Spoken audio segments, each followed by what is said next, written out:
भर्गो देवस्य धीमहि धियो यो न प्रचोदयात्। ओम शांति शांति शांति।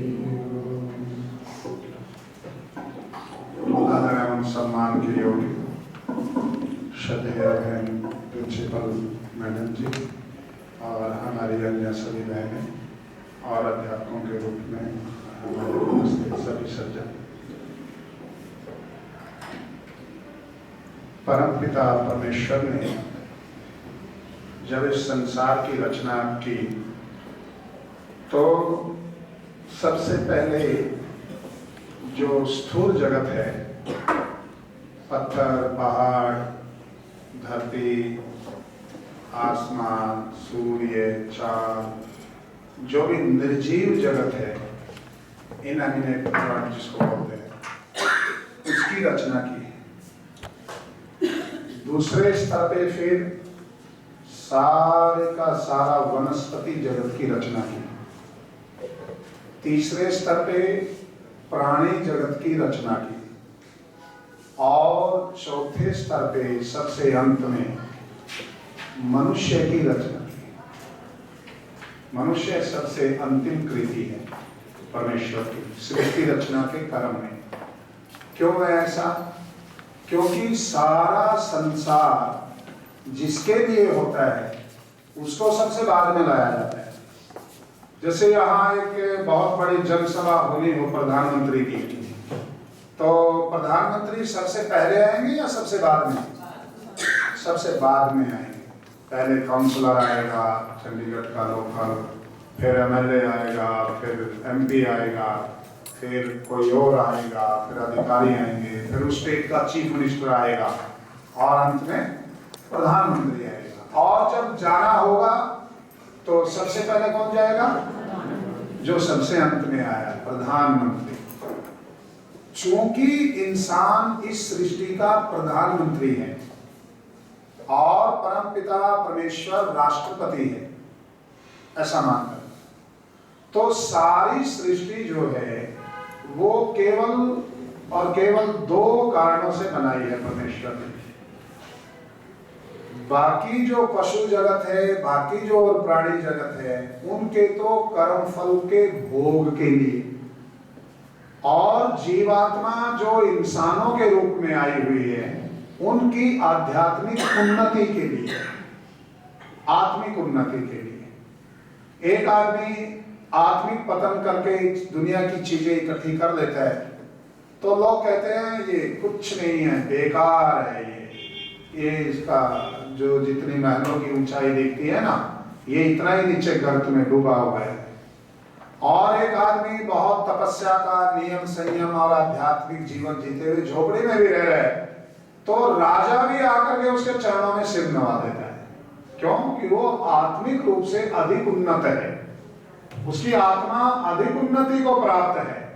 यद्यपि संसार के उसके पास में उतने साधन नहीं है जितने साधन इकट्ठे होने के बाद में लोग किसी को बड़ा मानते हैं। अपनी आवश्यकता के अनुसार तो सभी के पास में सब चीजें होती हैं। 2-4 जोड़ी कपड़े भी होते हैं, रहने के लिए झोपड़ी, मकान, कोठी, बंगला, कुछ ना कुछ होता है। सोने के लिए 4 फुट जगह भी होती है, उसके ऊपर बिछाने के लिए चटाई, डबल बेड, डल्ला, पलंग, कुछ ना कुछ होता ही है। पर इन चीजों की कोई कीमत नहीं है। सोने वाले पदार्थों की, सोने के लिए काम आने वाली वस्तुओं की तब तक कोई कीमत नहीं है जब तक व्यक्ति के पास नींद ना हो। नींद है तो चटाई भी बहुत है, और नींद नहीं है तो डबल बेड और ये डबल के गद्दे ये भी किसी काम के नहीं है। खाने के लिए मिले हुए पदार्थों का तब तक कोई उपयोग नहीं है जब तक व्यक्ति के पास भूख ना हो। भूख है तो सूखी रोटी भी उसके लिए मिठाई से बेहतर है, और भूख नहीं है तो बहुत सारी चीजें व्यर्थ की लगती हैं उसे।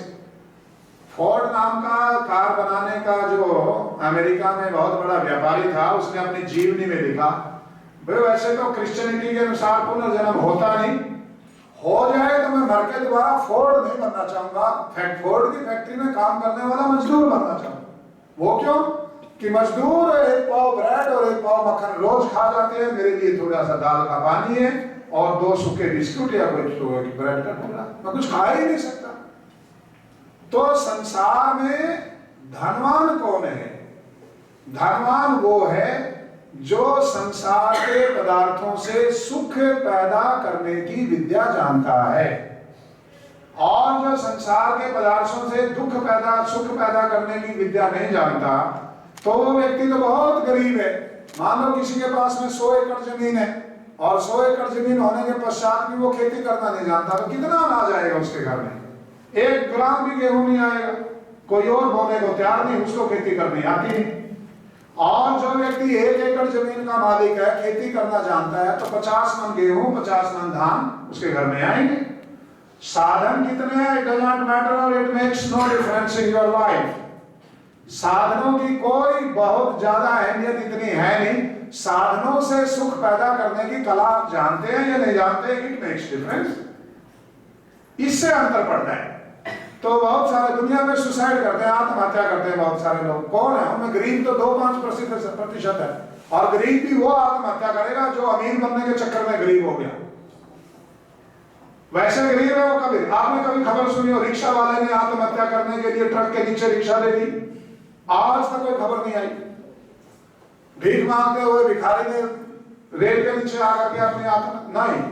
धनी लोग बहुत मर गए, और जो संपन्न थे, अधिकारी थे, एडिशनल डीजीपी था पीछे उत्तर प्रदेश का कई साल पहले का, अपने सर्विस रिवॉल्वर से गोली मार के मर गया।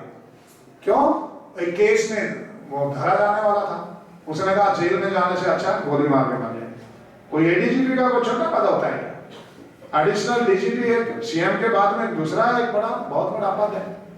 तो दुनिया में सुख पैदा करने की जो विद्या है वो वेदों में है। सुखी होने की साइंस। बहुत सारे लोग पूछते हैं, हम बाहर जाते हैं, वेदों में कौन सी साइंस है? मैंने कहा ये साइंस का क्या पर्पज है कि सुखी होना? मैंने कहा वेद में सुखी होने की साइंस है। कैसे? तेन त्यक्तेन भुंजिथा। आप, सारा संसार आपका है, सारा संसार आपके लिए है, पर आपका नहीं है।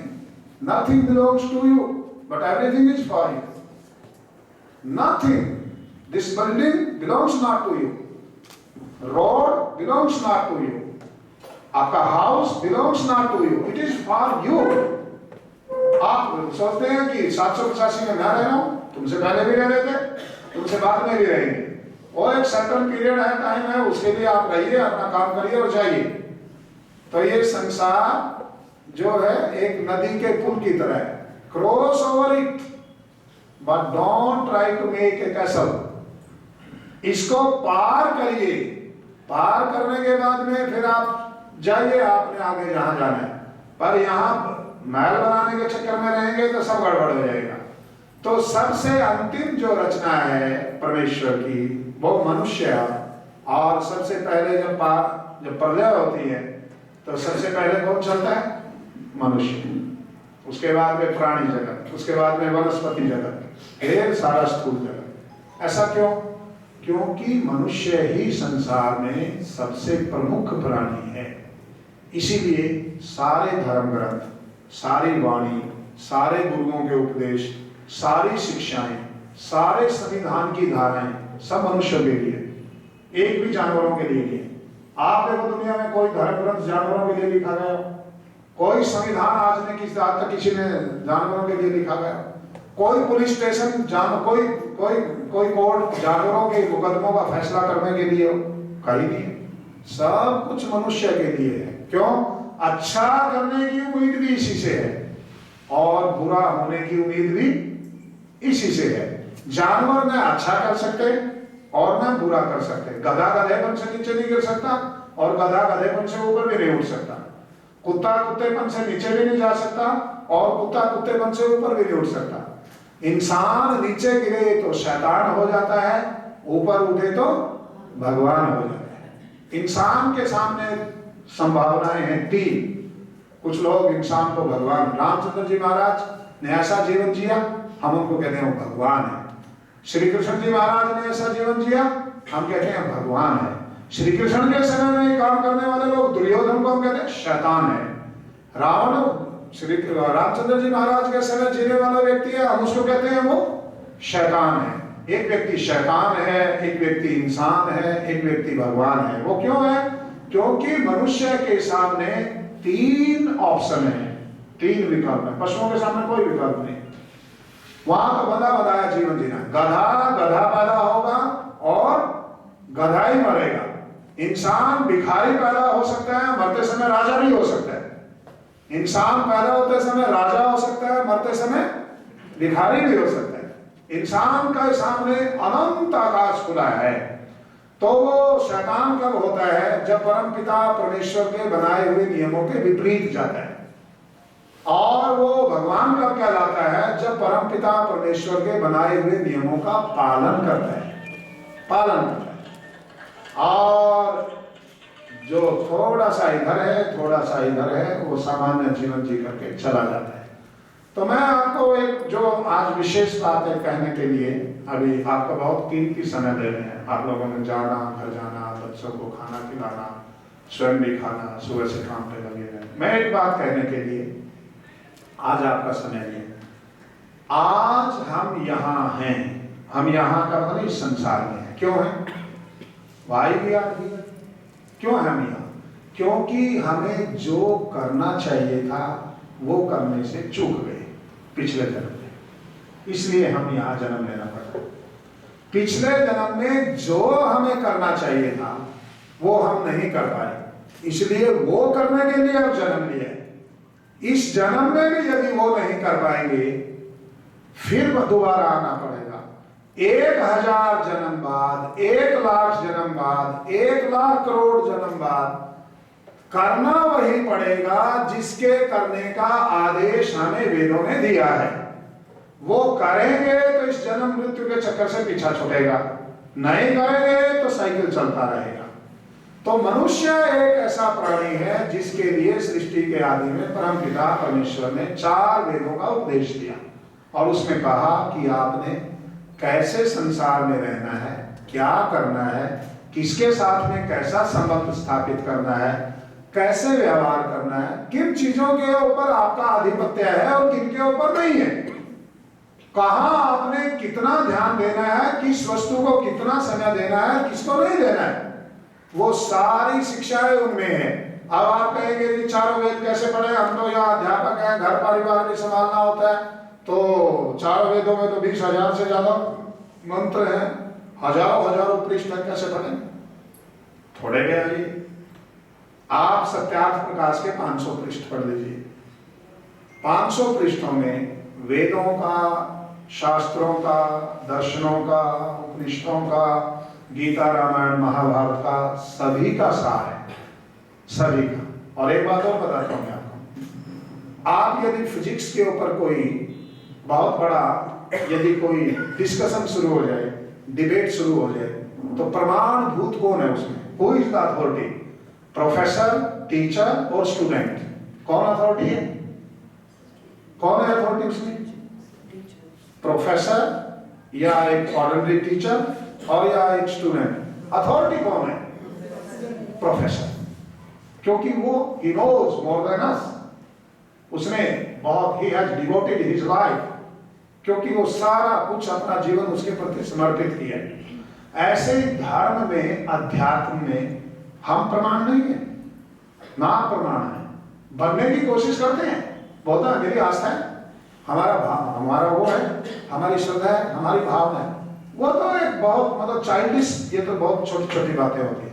जैसे फिजिक्स में किसी की श्रद्धा काम थोड़ी करती है, केमिस्ट्री में किसी की आस्था काम थोड़ी करती है, वहां तो जो है वो है।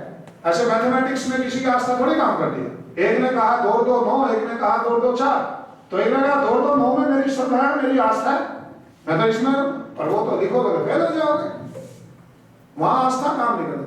अध्यात्म में भी आस्था और श्रद्धा के अर्थ अलग हैं। आस्था का और श्रद्धा का वो अलग अर्थ है। जो दुनिया के लोग अर्थ देते हैं वो तो अर्थ ही नहीं है।